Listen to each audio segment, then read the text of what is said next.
विद्यार्थी मित्रों, आज हम ग्रामर में अभ्यास करेंगे। उसमें टॉपिक है शब्द समूह के लिए एक शब्द। तो जो नीचे दिए गए हैं वो उचित शब्द समूह बनाना है उधर। तो वो उचित शब्द समूह कैसे बनाते उसके बारे में एग्जाम्पल दिया गया है। जैसे कि घिसू लाश को ढकने वाला कपड़ा खरीदने गया, तो उसका अर्थ क्या है? घिसू कफन खरीदने गए। तो लाश को ढकने वाला जो अंडरलाइन किया गया कपड़ा, उसको क्या बोलते हैं? कफन।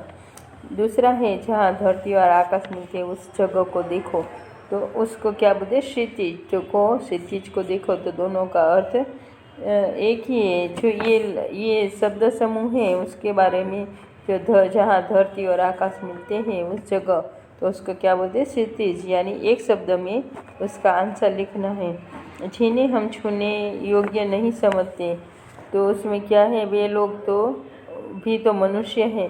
तो उसके बारे में जिन्हें हम छूने योग्य नहीं समझते वे लोग, तो उसके बारे में क्या आता है? अस्पृश्य। तो एक शब्द में उत्तर देना है उसको। जैसे अविभाग में पहले वाक्य में लाश को ढकने वाला कपड़ा रेखांकित शब्द समूह है। ब विभाग में पहले वाक्य में इस शब्द समूह के लिए कफन शब्द का प्रयोग हुआ है। अ विभाग के दूसरे वाक्य में जहाँ धरती और आकाश मिलते हैं उस जगह यह शब्द समूह है। ब विभाग के दूसरे वाक्य में शब्द समूह के लिए क्षितिज का प्रयोग हुआ है। अ विभाग के तीसरे वाक्य में शब्द समूह के लिए जिन्हें हम छूने योग्य नहीं समझते के बदले ब विभाग के तीसरे वाक्य में अस्पृश्य शब्द का प्रयोग किया गया। इस प्रकार कफन, क्षितिज, अस्पृश्य विशिष्ट शब्द वाले ये हमारे कथन को अधिक स्पष्ट और असरकारक और संक्षिप्त बना देते हैं। जैसे कि ऊपर के जो वाक्यों में कफन, क्षितिज और अस्पृश्य शब्दों का विशेष अर्थ वाले शब्द के दो प्रकार के होते हैं। उसमें जो महत्वपूर्ण जो शब्द समूह है उसके लिए एक शब्द दिया गया है। जैसे कि पहला है बादल की तरह श्याम, तो उसे क्या बोलते हैं? घनश्याम। दूसरा है जो मिलना कठिन हो उसे क्या बोलते हैं? दुर्लभ बोलते हैं। जो तीसरा है इस लोक का न हो उसे क्या बोलते हैं? अलौकिक। चौथा है जिसकी गणना न हो सके उसे क्या बोलते हैं? अगणित। पांचवा है श्रृंगार की सामग्री बेचने वाला, तो उसे क्या बोलते हैं? मनीहार बोलते हैं। छठा है कैदियों को हाथों में पहनाई जाने वाली लोहे की झंझी, तो उसे क्या बोलते हैं? हथकड़ी बोलते हैं। पश्चिम की ओर से चलने वाली हवा, उसे क्या बोलते हैं? पछुआ। आठवां है नीले रंग का आकाश, इसे क्या बोलते हैं? नीलांबर। जिसका पति मर गया हो वे तो वो क्या कहलाती है? विधवा। जिसमें शुद्ध न हो उसे बेशुद्ध। जिसके 8 कोने हो वह पूर्ति अष्टक हो। जिसको आराम प्रिय हो वह आराम मतलब। 13वां है ईश्वर को न मानने का भाव, नास्तिकता। उसके बाद 14वां है बुद्धि के बल पर आजीविका पाप करने वाला, उसे बुद्धिजीवी कहते हैं। फिर 15वां है 5 पंचों की समिति यानी पंचायत। 16वां है जहाँ जमीन और आसमान मिलते हुए दिखाई देते हैं वह स्थान, तो उसे क्या बोलते हैं? क्षितिज बोलते हैं। 17वां है वीर की तरह मृत्यु प्राप्त करना, उसे क्या बोलते हैं? वीर गति। इसके बाद है 18वां छोटी थाली या रकाबी, उसे क्या बोलते हैं? तस्तरी। 19वां है बचपन और जवानी के बीच का काल यानी वह है असंधि। 20वां है जिसके 4 मुख हो उसे क्या बोलते हैं? चौमुख। 21वां है जिसके आने की तिथि निश्चित न हो उसे क्या बोलते हैं? अतिथि बोलते हैं। फिर 22वां है सुबह 4 बजे के आसपास का समय, तब ब्राह्म मुहूर्त बोलते हैं। 23वां है जिसमें प्रभा या तेज न हो उसका निष्प्रभ। 24वां है रंग पंच पर पर्दे के पीछे का भाग नेपथ्य। 25वां है जो भूतकाल में न हुआ हो उसे क्या बोलते हैं? अभूतपूर्व। 26वां है 8 लोग अंगों से किया जाने वाला प्रणाम, तो उसे क्या बोलते हैं? साष्टांग। जो प्राप्त न हो सके तो उसे क्या बोलते हैं? अलभ्य। यानी ये सब एक शब्द में जवाब दिया शब्द समूह के लिए। 28वां है टकरा कर वापस आने वाली ध्वनि, यानी उसकी क्या बोलते हैं, प्रतिध्वनि। 19वां है मनुष्य के कद जितना बड़ा, तो मनुष्य के कद जितना बड़ा, तो उसे क्या, आदम कद।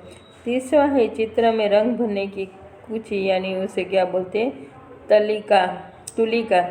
31वां है जिसे सहन न किया जा सके, उसे क्या, असह्य। 32वां है जिसकी किस्मत अच्छी हो वह, तो उसे क्या बोले, खुशकिस्मत। 33वां है पुरानी प्रथाओं से चिपका रहने वाला, तो उसे क्या बोलते हैं, रूढ़िवादी। 34वां है सब या कुछ राष्ट्र से संबंधित, उसे क्या बोलते हैं, अंतर्राष्ट्रीय। 35वां बिना सोचे समझे पुरानी बातों को मानना, तो उसे क्या बोलते हैं, अंधविश्वास। 36वां है जिसका तेज क्षीण हो गया हो वह, तो उसे क्या बोलते हैं, हतप्रभ। 37वां है जिसका कोई साथी या सहायक न हो, उसे क्या बोलते हैं, असहाय। 38वां है पर्वत के पास की भूमि, उसे क्या, उपत्यका। उसके बाद है पहाड़ के नीचे की भूमि, उसे क्या बोलते हैं, तलहटी। उसके बाद है कान को कठोर करने लगने वाले, यानी कर्णकटु। 41वां है चार है भुजाएं जिसकी, वह क्या बोलते हैं, उसे चतुर्भुज।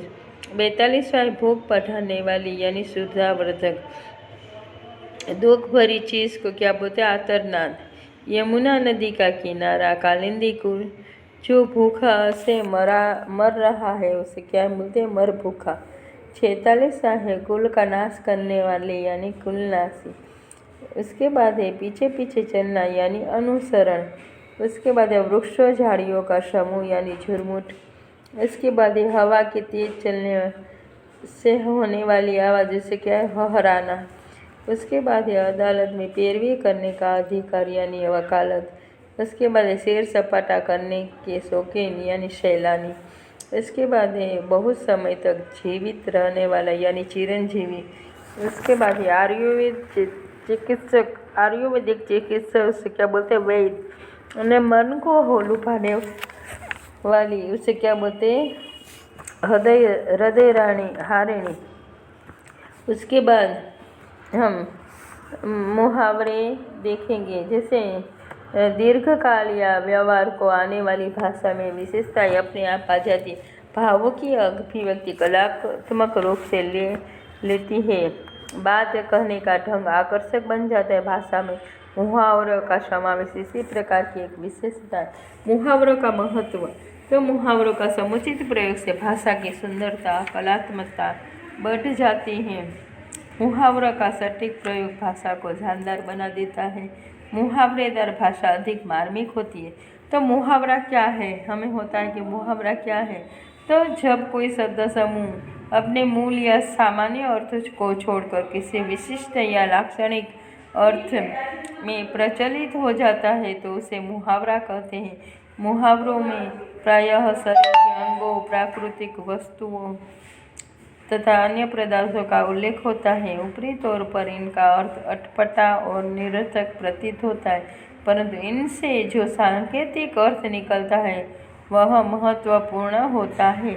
उसी के कारण भाषा सजीव, प्रवाही एवं आकर्षक बनती है। जैसे तुम तो बस दिन भर दूसरों की टोपी उतारते रहते हो, तो यहाँ टोपी उतारने का अर्थ सिर से टोपी उतारना नहीं है, बल्कि दूसरों की बेइज्जती करना है। इसी प्रकार उसने पेट काट काट कर धन जोड़ा है।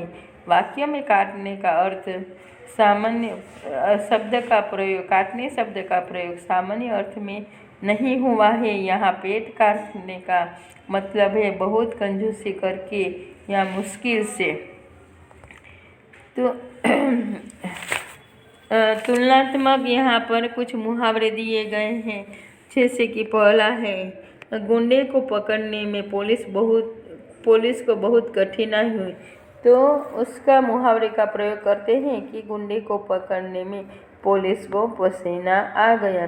दूसरा है, भारतीय टीम की विजय से मुझे बहुत आनंद हुआ, यानी तो मुहावरे का प्रयोग करके हम देखते हैं कि भारतीय टीम की विजय से मेरा दिल उछल पड़ा। तीसरा है, बहुत समझाने पर भी विचलित न हुआ, तो उसका अर्थ बहुत समझाने पर वह तस से मस न हुआ। चौथा है, मजदूर अपना दुख मन में ही दबाकर रह गया, तो उसका मुहावरे का प्रयोग करते हैं कि बेचारा मजदूर कलेजा थाम कर रह गया।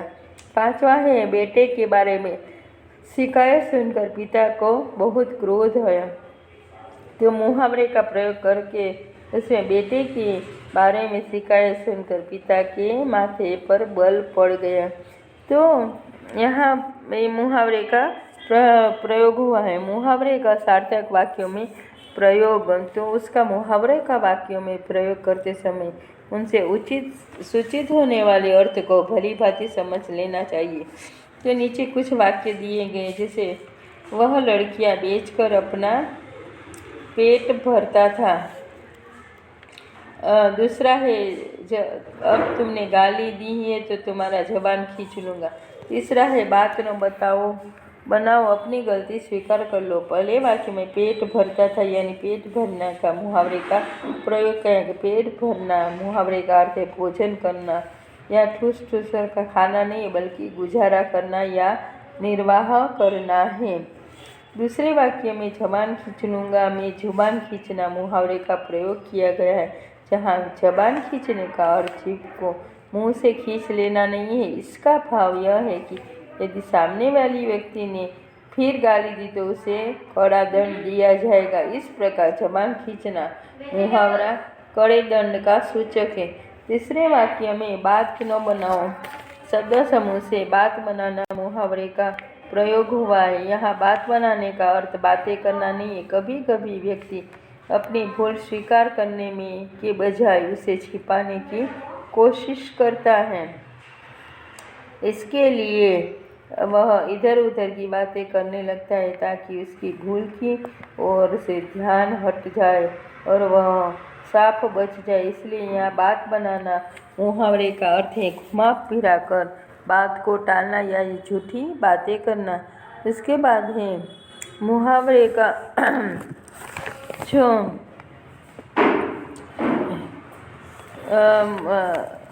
उसके बाद है कि ढेर कर देना।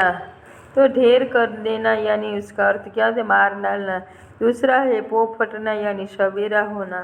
तीसरा है हाथ कटाना यानी असहाय होना। चौथा है टांग अड़ाना यानी रुकावट डालना। 5वां है कसर न उठा रखना यानी पूरी कोशिश करना। निम्नलिखित दूसरे भी मुहावरों के उदाहरण जैसे कि दिल भारी होना यानी मन उदास होना, छक्के छूटना यानी बुरी दशा होना, गले से लगाना यानी प्रेम पूर्वक मिलना, कलेजा मुंह को आना यानी भय से कांप उठना। 5वां है हाथ धोना यानी खो देना। 6ठा है रंग बिगड़ना यानी स्थिति खराब होना। उसके बाद है भगदड़ मचना यानी लोगों का इधर उधर भागना।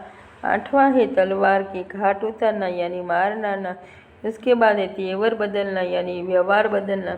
10वां है टस से मस यानी अडिग रहना। तो आपको जो लेसन में मुहावरे दिए गए हैं, कहावतें दिए हैं, उसका अर्थ पढ़ना ये भी आपको लर्न करना है और याद रखना है। तो यहाँ पर ये लेक्चर पूर्ण होता है। Thank you.